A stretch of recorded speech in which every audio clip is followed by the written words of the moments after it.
What's up, everybody? Welcome back to the Casual Big Ten Podcast. Today is Thursday, August 3rd, 2023.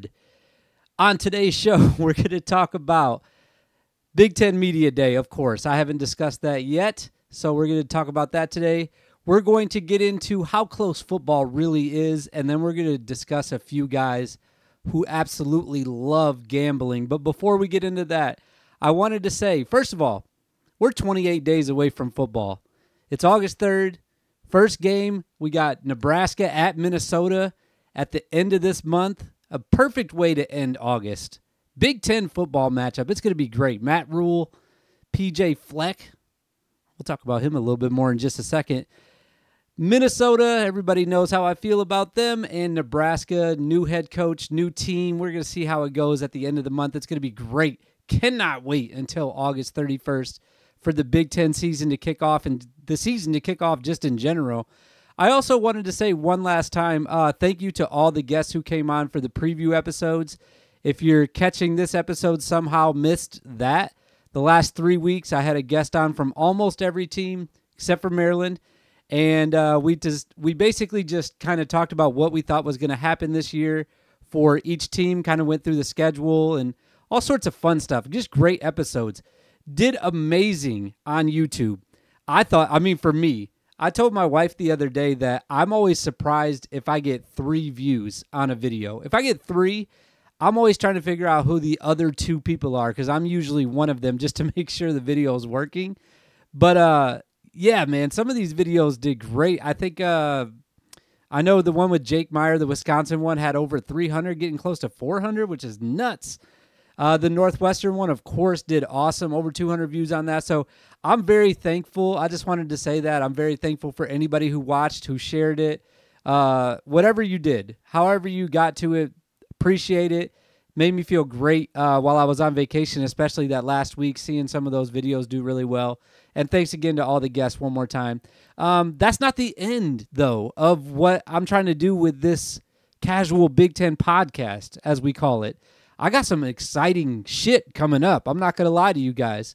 There's the new Twitter stuff that I've been doing just for the month of August where I'm colorizing a video, and it's really hard to see who the player is. At least the first couple, they weren't that hard. I had a lot of people guess who they were pretty quickly.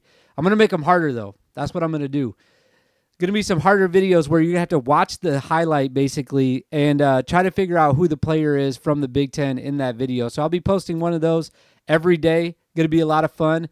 And then at the end of this month, we're going to start a brand new series. It's going to be called, I guess I'm just going to tell everyone what it's going to be called. Bet Big B1G. And we're going to do a show every single week. I keep saying we because it's not just going to be me. It's going to be some other people on there too. Possibly 2. Definitely 1. Possibly 2. We'll see how that shakes out. Could have a full-blown board for this episode. A board of people. You won't be bored, though, because these episodes are going to be great. We're going to discuss the gambling lines for each game and the over-under for each Big Ten game, and we're going to keep track of our records as we go through the season. It's going to be a freaking blast. I cannot wait. I love gambling. I love talking about gambling. So we're going to do that starting at the end of the month. This month will be the first episode right before the season kicks off. And then the subsequent, what did I say that right? Subsequent weeks after that, we're going to do an episode each week about all the gambling stuff and get into all that stuff. It's going to be a blast. So anyways, that's everything that's coming up. Let's talk about what already happened, though. Big Ten Media Day. A lot of news came out of this. I'm not going to lie. I talked about this on the Northwestern episode with Tommy. I'm on vacation the last month of July every single year. I almost said every month. Every single year, that last week of July, I'm kind of tied up. That being said, I wasn't able to go to Big Ten Media Day for a couple of reasons. Number one, my application got denied. So I wasn't able to go for that reason. But also, number 2, I was in northern Michigan the whole time, and I wouldn't have been able to go anyways. Or I could have. It would have been like an 8-hour drive down to Indy, though. So I tried to watch as much of it as I could between going to the beach and taking the kids tubing and fishing and everything that we had going on those 2 days that Media Day was happening.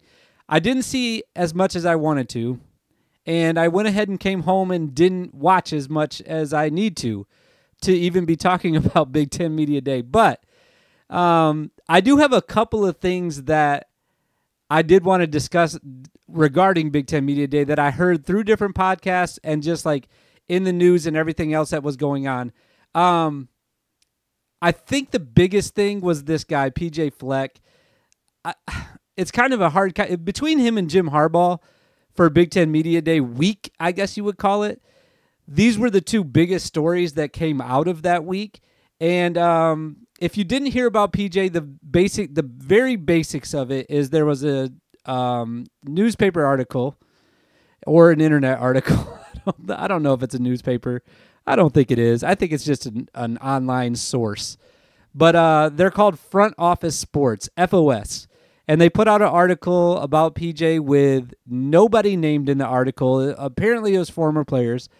And these guys were saying that they had a toxic, I was going to say work environment, but I guess you could call it that, a toxic work environment, a toxic football environment, a toxic culture was like the big word, right? And they were doing things like practicing standing ovations and just weird stuff. Then the article really didn't touch on anything that would have been a violation. And I have to admit, I got a little bit ahead of myself on this because, like I said, I was out on vacation. I see the article come out, and this was right after the Jim Harbaugh stuff came out. This is a couple weeks removed from the Pat Fitzgerald firing. And I'm thinking to myself, 1 month ago today, and this is what I tweeted out, if you would have told me that PJ, Jim, and Pat would all be not coaching week 1 this year, I would have called you crazy. Obviously, now that we've learned a little bit more about the story with PJ, it seems really baseless was the word that he used. In fact, I pulled the video from PJ when he got asked the question at the Big Ten Media Day. I forget the guy's name. He's from The Athletic. I meant to give him credit. I'll look it up while the video's playing. But this is how PJ responded to the claims of a toxic culture in Minnesota. First of all, the Fleck Bank, mostly used in 2017 and 18, was an analogy in a team meeting, talking about the more you invest into a program, the better experience you're going to get out of it. And as a head football coach, when you come in and you don't know anybody, right, the guys that do really good things are going to have a really good experience. If you're not doing all the right things, you're probably not going to have a great experience. There was no currency ever exchanged. There was no coins that ever existed. It was an analogy simply to explain investment for life, a life lesson of investment. Simply that. No one ever got out of any type of punishment for that. And just so everybody knows, in punishing our football team, that word punishing, in fact, our athletic department has taken over our disciplinary type actions. We do not use physical activity to discipline our players at the University of Minnesota, and we have never done that. Our players do things like they wake up early and clean the weight room. And whatever you did, you watch a video on that. If you were late to class, you watch a video on tardiness. You then write your professor a letter. Those are the disciplines we actually have within our program, that our athletic department changed their policies and made sure that no physical activity of any sport could be used as punishment based on what we created as a football team. These allegations are baseless. Is this video too long? We have full support of our athletic director, Mark Coyle, and our university leadership. This is a similar story that gets peddled every single year. And the majority of the players have been dismissed or removed from our football team. We also have around a half dozen anonymous reporting avenues. All right, that's enough, I think. Listen, there's a couple things that he said in there that are very relative to the story, or they relate to the story really well. And also, I did look it up. It's Scott Dockerman. I think I'm pronouncing that right, was the man that asked him the question. Good on Scott, by the way, because I was actually watching we were just getting ready to leave when I was watching PJ come up on the stage, and the first guy that asked him a question, I was like, nobody's even going to ask him about this. Everyone's going to be a coward. But Scott was the second one to ask, and he asked him directly about the article. Some things that he just said. First of all, a player's late to class, they have to write an apology letter for being tardy. I think that's a little, I mean, that's a fireable offense right there, I think. I mean, if I had to do that every time in college that I was late, I would have had to write well over 500 apology letters, I would say. But also he did say something that a lot of people have been talking about, which is that this story comes out every year. I don't remember the exact story last year, but people have been coming for PJ's head since he's been there, basically. And it's just not working because I think, and this is just my opinion, and if you're listening to this show, that's what you came here for. I think PJ's running a clean program. I don't think there's anything to this at all. I think he's a good guy. I really do. I know a lot of people don't like him because of his, antics, I guess you would call. I wouldn't even call him that. He's just a super energetic guy. And I think he's really passionate about his players. I think he's super passionate about football and his program. And I think he's doing it the right way. And I think that this story was bullshit. And I don't think that we should read any further into this. There's nothing here.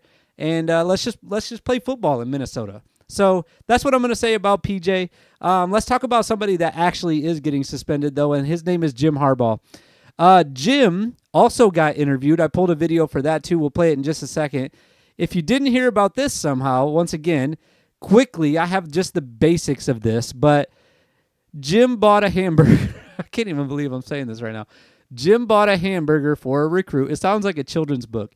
Jim bought a hamburger for Bobby. No, and then he got caught doing it. I think somebody snitched on him, actually. He got caught doing it. The NCAA asked him about it. He said, piss off. I'm not answering that. That's not true. I never did that, basically. And then they found out that it was true. In fact, Jim was lying. So now they've kind of come to an agreement is what it sounds like. To me, it sounds like there was a phone call between the NCAA, whoever's running the NCAA, I have no idea, and Jim, and they said, hey, man, like, we need you to be punished somehow, but we don't want you to be mad at us almost even. So they agreed on those first 4 games, and the first 4 games are absolute, like, they're going to be blowouts. I could coach. If I was the head coach at Michigan this fall, I would guarantee we would go 4-0 to start. Those games are, what is it? It's Eastern. I'm not even going to go through it. They're going to go 4-0. This is going to be a non-story after that. And listen, if you're not a Jim Harbaugh fan, this is awesome news for you. It's a blemish on his record, but if you are a Jim Harbaugh fan, you're basically just more mad at the NCAA than you were in the first place. And that's basically where we're going to go from here. Here's what Jim said when he was asked about the suspension. The team's been preparing. It's just work. We just work. Just work. The motivation, everything motivates us. As you know, I can't talk about anything as it relates to that situation, but I would like to get it all out there and do it. I have nothing to be ashamed of. We just keep working. Just work and don't worry. That's how we go about our business. I don't get that answer from Jim. I like Jim. He's fine. But you want to get it all out there, but you can't talk about it. This is not a pending legal investigation like it could be in Minnesota. I guess it could be if someone like sued them. Or it is in Northwestern. This is very different. It's you versus the NCAA. Are you afraid that you're going to get suspended more if you like get everything out there, so to speak? I don't know, man. Just say everything. Just say it. If you want to say everything, say it. But he didn't. He just kind of danced around the question and said that everything prepares Michigan. Everything motivates them to work harder. Everything motivates them to work harder. So I guess this is one of those things that's going to motivate them to work harder. I mean, you go 12-0 last year and make the playoffs and lost to TCU. I mean, I don't know how much more motivation you need other than that loss last year to TCU, but apparently 4-game suspension for your head coach for buying a cheeseburger is extra motivation for Michigan. They're really, you better watch out now. They're really going to get after it. All right, moving on. A couple other quick hitters that I wanted to talk about. My boy Jim Leonard, he got hired by Illinois. I love Jim Leonard. I loved him at Wisconsin. If you go back and listen to those episodes, which I recommend that you don't, but if you did, you'd hear me talking about how much I loved Jim Leonard last year. I wish he would have got the job at Wisconsin. Obviously, they moved on to bigger and better things with Luke Fickell. I think that Jim Leonard is going to be a head coach, and I actually would go as far to say is I think that Jim Leonard could be a successful head coach in the Big Ten. Again, I'm referencing the Northwestern episode that I did with Tommy Hook, but we talked about him at Northwestern. I don't see what would be wrong with that. I could see that being the spot for him, maybe even next year after the air clears a little bit. But this year, though, Brett Bielema scoops him up out of Wisconsin. He's going to be what did they call it? An advisor. That's what he's going to be. Basically like a defensive advisor. And I think that's going to be, I think it's great for both Jim and I think it's great for Illinois. He's a great defensive coach. I said great 3 times in a row. That's how great it is. Great. And I think that it gives him a year to kind of take the pressure off for being able to find a job. Like he didn't have to do it this summer. So he gets a year to kind of do this job. Like really, honestly, I'll be honest with you. I think it's a halfway job for him. I don't think he's really going to have to do much. He'll be able to watch film and like kind of give Bielema his thoughts. And then he doesn't have to do anything else. So then especially if Illinois' defense looks good, he's going to look good. And then he has a whole nother year now to kind of find a better spot for him to land, whether it's in another defensive coordinator role or if it's in a head coaching role, which I hope that it is. Northwestern was obviously in the news during media day. Their players didn't come. I don't have much more about this story. I mean, I've talked about Northwestern probably more than I needed to at this point in the year. I thought it was interesting that their players didn't come. It kind of sucks for them, especially, I didn't even look up who they were, but if they're seniors, this was their last opportunity to go to media day. Like I said, this casual Big Ten, I don't know who they were even supposed to be. It was just news that they weren't there. I thought that they could have had a chance to go. And really, I think if they go, it becomes less of a story at that point. Because they can, whether they answer questions about Pat Fitzgerald or not, it's more visibility for them and it's less visibility on Pat. When you don't show up, it's almost more of a black eye to the entire university by saying, hey, our players aren't even coming. That's how big of a deal this is. Now it seems like a real big deal. If you just send them, let them go have some fun, answer a few silly questions, move on with your day, then it's less of a story, I think. I mean, I could be wrong about this, but Northwestern players didn't come. I didn't see David Braun. I don't know what he looked like. I don't even know. Actually, you know what? I'm going to look him up. I don't know what he looks like. Don't know what he sounds like. And don't know how well he did at the interview. Or what do you call it? Oh, he's younger than I thought he was. What do you call it when they get up on stage? Their opening remarks. That's what it was. So I don't know how he did at that. Didn't hear him answer any questions. I was, like I said, busy last week. One other guy I wanted to mention, actually 2. Mel Tucker. I thought it was interesting about his opening statement. It might have been a question. All I know is that I saw this tweet circulating, and it might have been because I was in Michigan and I was getting more information on my timeline about Michigan and Michigan State stuff. But I saw a quote that said that this is the most talent he's had since he's been there.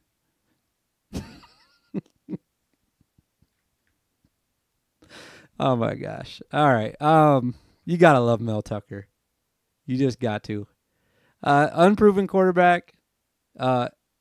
Apparently, their running back's better than Kenneth Walker. Keon Coleman's coming back or in reincarnate. I don't know what's going on. This is the most talent. Listen, bet the over on their win total because it's low right now. It's 5.5. And they have the most talent that they've ever had since Mel Tucker's been there. Interesting. One last one. Mike Loxley. I did see his opening statement, and I did see him answer questions. It was one of the few times I was back at the house, and I could kind of focus in. I love Mike Loxley. Dude is awesome. I want to play football for him. I would love to play for him. I've talked about Maryland a little bit this summer, but I like Maryland. I think that they're going to actually surprise some people this year. And Locks is just like a cool dude, man. Like, I'd like to hang out with him. I think he's awesome. Like I said, he just presented himself. He didn't sound too braggadocious. What is that word? He wasn't bragging too much, and he wasn't sounding like too sorry for himself either for not being at the top of the Big Ten East. He said, listen, we're going to go after it. We're doing all the things that we're supposed to be doing. We're doing it the right way. And he just for some reason, the way he talks like motivates me. So I thought Mike Locksley did a good job. And again, I didn't watch all the opening statements, so I don't know who really did great and who didn't. But of the handful of guys, I'll say I watched about 6 of them. Of the 6 guys that I watched, I thought that Mike Locksley sounded the best. And if I had to pick one out of the 6 that I would want to play for, it'd be Coach Locks. All right, my last story here. I have to pull this one up because I don't know all the details of it. You guys remember Aaron Eulis? The sports books do. All right. I have the story pulled up right here. I didn't put it in my notes, so I'm just going to kind of read through this. Now, the tweet that I got sent to me, let me shout out my boy Wally real quick. Did I bring my phone up here? Yeah, I did.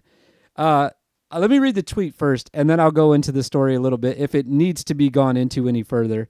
All right, scrolling up. He just sent me another tweet that I don't really care about. Documents show that former Iowa guard Aaron Eulis made nearly 2,000 sports bets on the app FanDuel per Chad somebody. Eulis, who transferred to Nebraska, bet a total of $35,000 and used a fake name, Anton Porter. Oh, my God. I actually didn't even read this until I got up here. This is exciting. Man, the fans are going to kill him next year. I can already see it. Nebraska's at Illinois, Michigan State, Penn State. The fans are going, Anton Porter, Anton Porter. Oh, man, that's hilarious. At least one of these bets is believed to be an Iowa game, the team that he was on at the time. Nebraska has been made aware of this, and Eulis was not allowed to participate with the team on their overseas trip. Why? He's facing permanent loss of eligibility. Horse manure. How old is he? How old is Aaron Eulis? Because if he is of age, this is some malarkey. 21. He's 21 years old.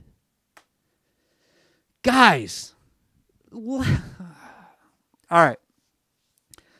I'm going to get this hot take out, and then I'm going to immediately press stop on the recording because I don't want to think about it any further. Going all the way back to Pete Rose, I don't think that it's a big deal when you bet for your own team. I just don't. No one's going to be able to convince me otherwise. Now, if you told me that Aaron Eulis was betting the under in Iowa games and he was betting for them to lose, now we got problems, okay? To me, though, you should be able to bet on yourself. You should be able to bet to cover your spread, to hit the over, to score as many points as possible. I don't get it. We got to pick a side here. We're either not letting them bet at all, or we're going to let them bet on other stuff while they're in other states, as long as they're not at a team facility. I'm a Lions fan. I already talked about this before, but I haven't talked about this part of it, but I've talked about the fact that I'm a Lions fan, if I can move my head. Jameson Williams gets in trouble for gambling. What the hell is that, dude? We're grown-ups, man. Let's gamble. We're going to gamble. These guys are competitive. I mean, tell me a gambler that you know that's not a competitive dude or lady. I don't get this, man. Like, Aaron, if you'd like to first of all, I'll just say this. If you don't get your eligibility, I'm saying this with all sincereness, you can be the 3rd or 4th member on our gambling panel that we have coming up for Bet Big this fall, coming up at the end of this month. We would love to have you. It sounds like you have some insights on some things because you bet way more money than I did on sports last year. You can even go by Anton Porter if you want to. I'm fine with that. You can do that. But this is, to me, like, listen, this is just my stance. I think that everybody should be allowed to bet. I think that it toes the line when you're betting on your own games, and it says that there was only one game that he bet on for Iowa or against them. It doesn't say whether it was for or against them, but if you're betting on your team to win, I have no problem with that. If you're betting on yourself to hit overs, I have no problem with that. That's just me. Call me crazy. Call me crazy. I'll be crazy. I'm progressive like that, I guess, when it comes to gambling, for sure. Thanks for watching, everybody. It's been a blast. It's been a real blast. I hope that you guys have been enjoying all the episodes recently. I hope that... Is my music playing? Oh, it is. I hear it. Hope you guys enjoyed this show. We'll be back next week. I don't know what time yet, but I will see you guys next week. I will see you guys in the future.